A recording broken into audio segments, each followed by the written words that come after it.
Lieutenant Governor Gavin Newsom, thank you so much for taking the time. Pleasure to be here. Thank you. All right, so let's start with the basic question. Yeah. Why are you doing this? Why do you want to be governor of California? I think the most vexing issue, the thing that motivates my why, is the issue of income and wealth inequality, and the issue that we're the richest and the poorest states in this country. There's a great line from Aristotle that said, you can't live a good life in an unjust society. 46% of our children are living at or below the poverty line. 46%. 8+ million people living under the poverty line in California. This is a stubborn problem that has to be addressed. It is impacting every aspect of our society, and this is the foundational reason I'm running for governor. So you've been lieutenant governor. We've got a Democratic state. We've had a Democratic governor. Yeah. If you're elected, day one, what's your big priority? How do things change in this state? I think the governor's done an extraordinary job at triage, at solvency. I mean, he made that point this week at the State of the State, $27 billion budget deficit, and now we're debating the size of a $6+ billion surplus, 12.4% unemployment, and now down to about 4.3%. We've made tremendous progress. The question is, what's the plan for greatness? And I think that's where we need to focus our attention. And for me, you got to begin at the beginning. The area that I want to focus disproportionately on is 0 to 3. And why I want to focus 0 to 3? 85% of the brain is developed by the age of 3. The number one predictor of whether or not you're going to end up in the criminal justice system is the number of words you speak in kindergarten. So we spend all this time, money, and energy, so much of our politics, on achievement gaps and disparities. But those disparities can be solved in those first 3 years. So that's where I want to spend most of the time and attention. That will be foundationally, I think, a big shift from what we're doing today. So what exactly does that look like? Prenatal care. I mean, I'm a gubernatorial candidate with a prenatal plan. I can assure you there are not a lot of gubernatorial candidates with prenatal plan. Nurse home visits for first-time mothers. Remember, roughly half, in fact, a little over half, of all the births in California are Medi-Cal births, meaning people born into poverty. This is only going to get worse for us unless we get serious about it. There has to be aggressive intervention. I was mayor of San Francisco, fully implemented universal preschool. Did it during the last recession, making the point that I want to advance universal preschool across the rest of the state. That's a multi-year commitment that is not inexpensive. I don't want to overpromise how quickly we can achieve it, but we have no choice but to achieve it. So that's the focus. Begin at the beginning. Deal with the issue of childhood poverty as a North Star, address those early critical years, and as a consequence, 10, 15, 20 years from now, we will see a significant change in the quality of outcomes in the state. Speaking of potentially expensive, let's talk about healthcare for a moment. The idea of single-payer healthcare, Yep. Is that something that you support? And if so, how does this state pay for it? Well, we're already paying for it. We already providing $367.5 billion of healthcare spend, according to UCLA. The fact is, in every industrialized nation that has a single-payer system, one thing is absolutely true. It's less expensive than multi-payer systems. So single-payer is many, many things, but one thing it's not is more expensive than multi-payer systems. The question is, how do we transition from one system to a new system? And that is tectonic plates of struggle. Now, when I was mayor, we fully implemented universal health care, regardless of pre-existing conditions, ability to pay, and controversially, but proudly, regardless of your immigration status. Full comprehensive health care. No other city in the United States has that plan. We did it because we committed ourselves to a process of bringing people together. I am committed to that same process for single payer in California. If all of a sudden California has single payer and nowhere else in the country does, do we not become a dumping ground for every person that has medical issues? Why would you not come here and then our taxpayers of California on the hook? Well, fair point. I mean, the fact is we have made substantial strides with the California Exchange. As you know, we spend more money advertising the exchange this year than all of the other states in the nation combined because of our commitment to providing health care. So we already have a version of that magnet already because no one does what we do. Highest minimum wage, paid sick leave. We do more in terms of social services than any other state in the nation. And you know what? That's the right thing to do. If we don't do it, no one's going to do it. And so I think California has a unique responsibility, a unique role to play at scale. We're the 6th largest economy on planet Earth. There's 40+ million folks. The world is looking to us for leadership. We can't wait for Washington, D.C. And speaking of that issue, immigration, something where Washington, D.C. and Sacramento at odds right now. Yeah. Where do you see that issue going? Should we be a sanctuary state? And in your view, what does that exactly mean? One of my great frustrations of the last decade was ceding California's rightful leadership role on national immigration reform to the Jan Brewers of the world, to the Rick Perrys of the world when they were governors of their respective states. We need the same kind of leadership on immigration reform that the governor has displayed on climate change, and I'm committed to doing that. We're a border state.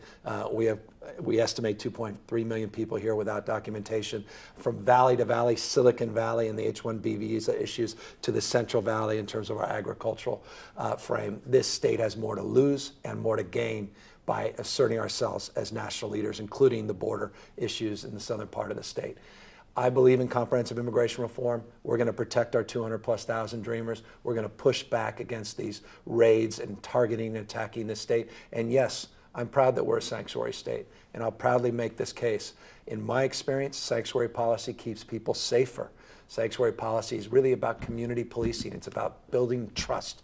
And if you're a victim of crime or you're a witness of crime, you're a heck of a lot more likely to engage with law enforcement if you don't think they're a wing or an arm of the Department of Justice and the Trump administration. And that's bringing people together, and that's not advancing. And it's about advancing the agenda of an administration that wants to pull us apart. Another controversial issue in this state right now is the gas tax. The Republicans going against it, trying to overturn it.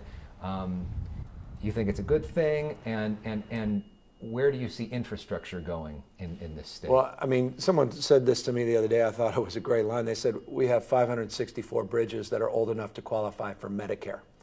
And I really underscores. I mean, everybody knows this, that we have potholes that have been institutionalized. I drive around LA, my gosh, I mean, people are replacing all kinds of, the axles and new tires and, the whole thing. So look, the fact is, we're paying a price for neglect. And while the gas tax, I recognize is something not everybody is enthusiastic about, I've seen the polling on it, was the right thing to do.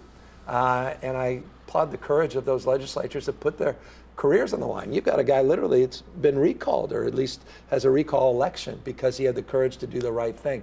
$52 billion. Where are you going to find that money?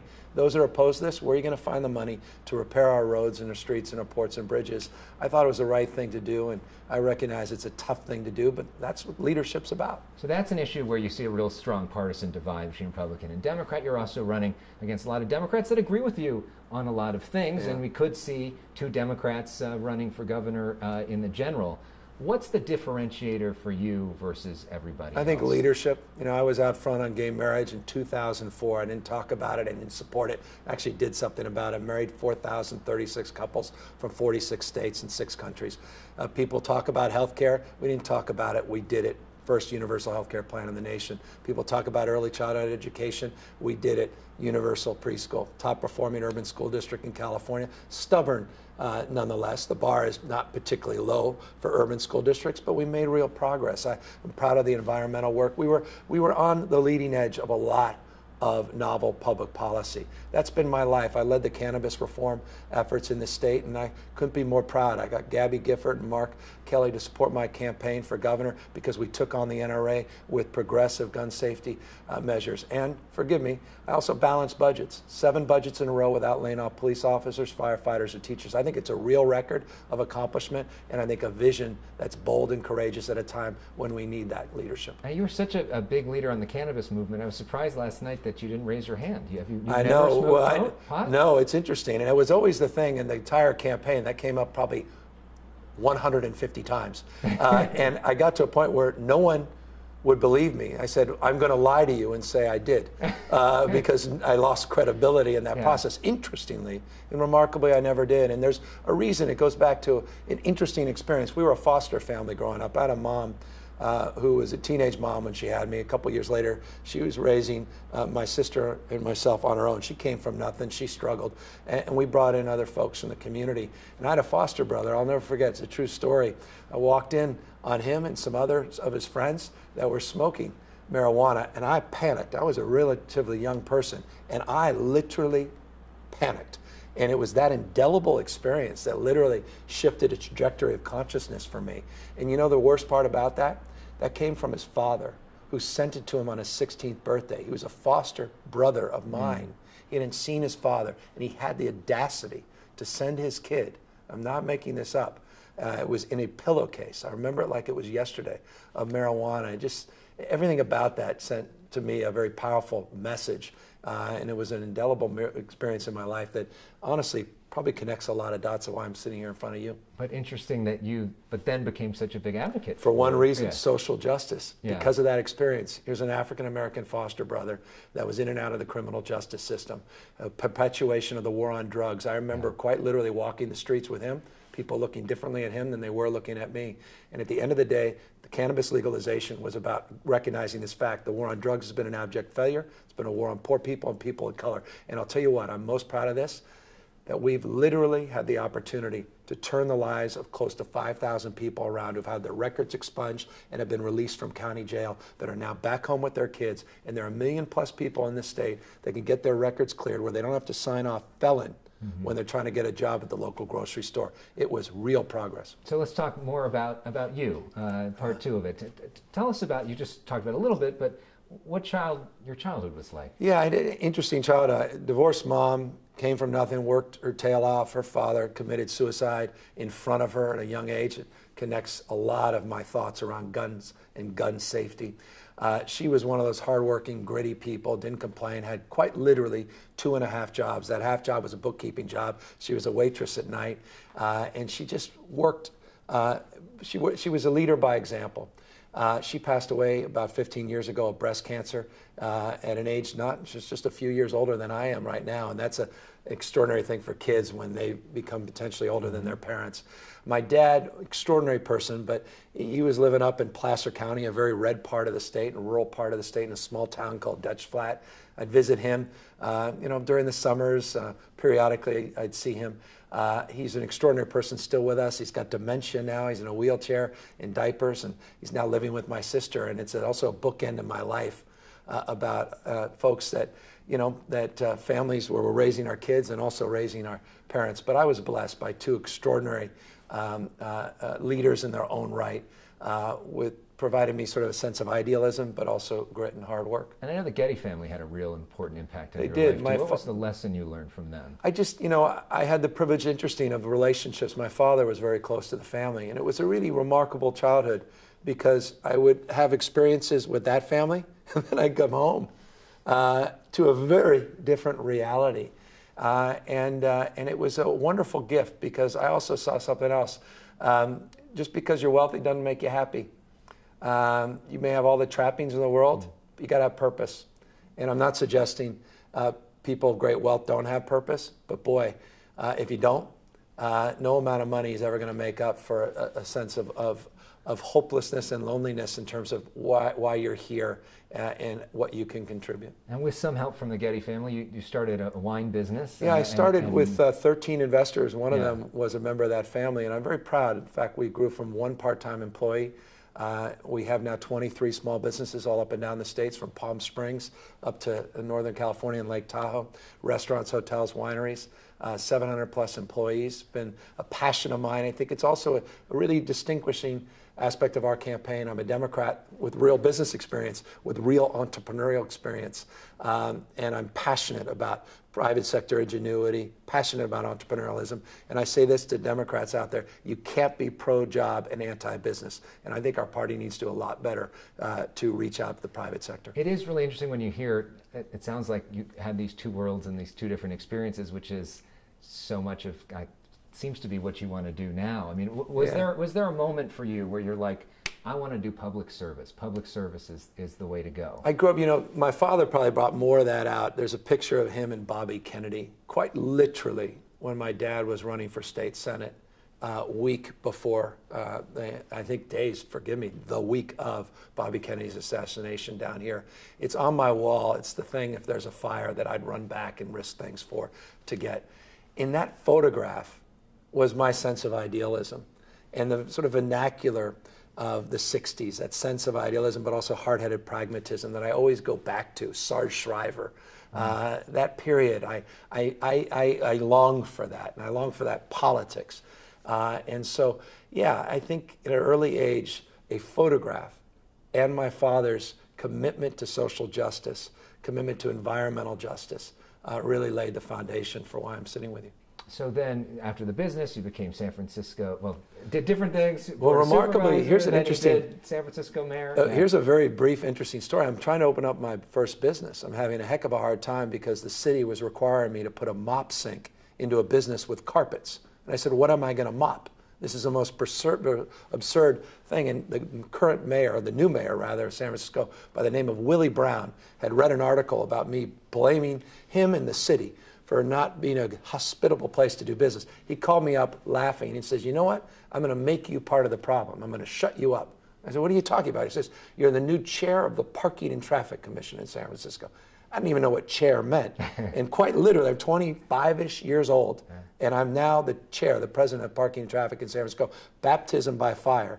A few years later, I'm a county supervisor. I become a relatively young mayor, 35, in San Francisco. A few weeks later, people are talking about recalls and arresting me because I'm marrying same-sex couples, and it was, it was a fire hose of public service. 2 terms now as lieutenant governor. And in terms of your personal life, at that time you had a very highly publicized marriage, and now in a different marriage. I know you've talked about how this marriage has really changed your life. You have kids. Talk about how that, you talked about that a little bit earlier, how it's changed your perception on life. I never knew. You come from a divorced family, and honestly, there's an anxiety when you have your first kid. Is this going to change me? How am I going to feel about this? I have some friends that struggle with their kids, and they never had that connection.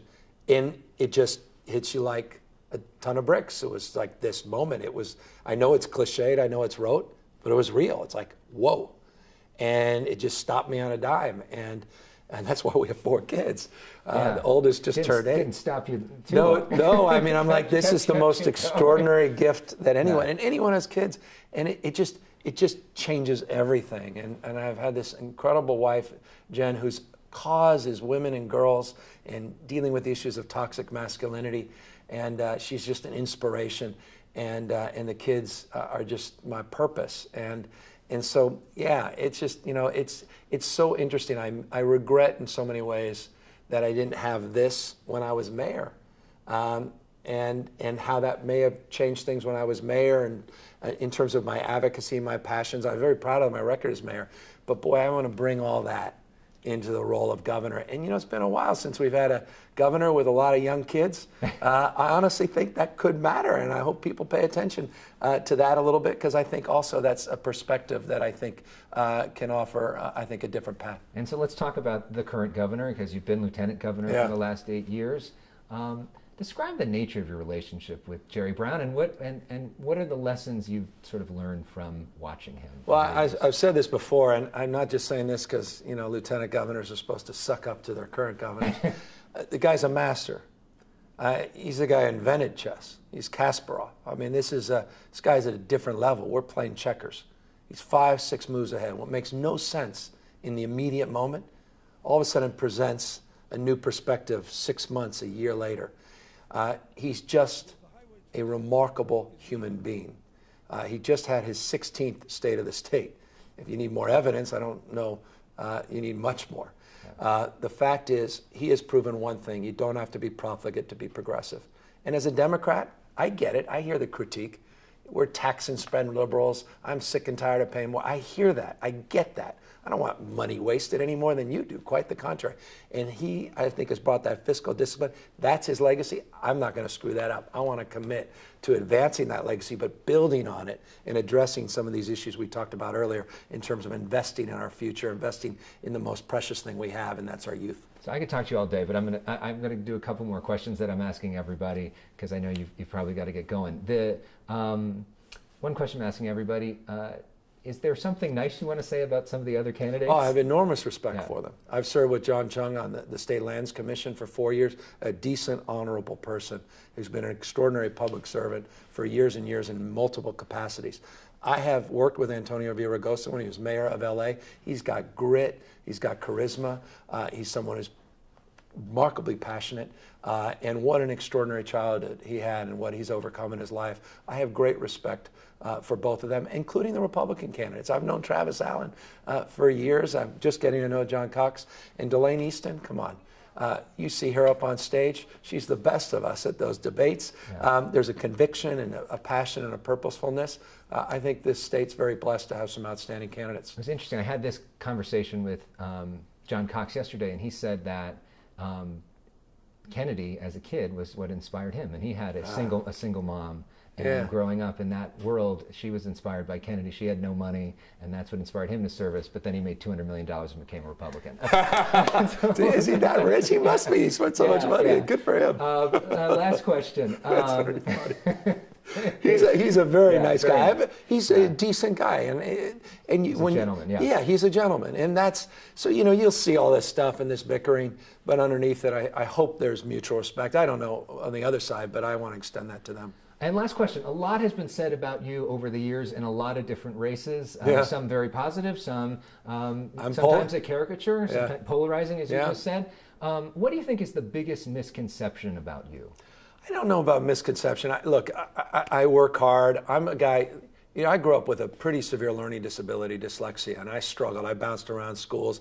And for me, I hope people understand there's, behind all the everything else, man, I worked my tail off. I'm committed to seeking first, as my mom used to say, to understand before I'm being understood. I'm a policy guy. If there's anything people need to know about me, I will bore them to tears with policy. I ran on 23 policies when I ran for mayor. We have 19 on this governor's race. I think the best politics is a better idea. And so there's a deep wonkiness here that I don't necessarily think is always appreciated by some of my critics. I mean, do you think that people think because you're a tall, good-looking man? I think there's some stereotypes. Like a GQ model that maybe they don't see you that way? I think there's a lot of stereotypes, and people see certain people and they immediately make judgment. And that's something you have to overcome for different reasons. People have different perceptions, what kind of suits you wear, the way you look, how you size people up. And that's unfortunate, but we all have to overcome that in our own respects. And those that are closest to me, I was really proud. When I ran for mayor, the folks closest to me, the people of the city and county, overwhelmingly elected me, almost 75% of the vote. I was really proud of that, right? And those were tough years. We were in the midst of a recession. We struggled, a lot of controversial issues on homelessness and other things. Willingness to take risks. I'm not timid.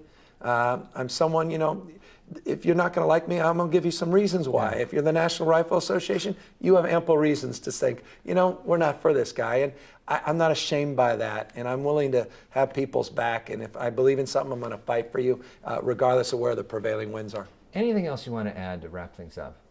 No, I hope people start tuning in to the governor's race.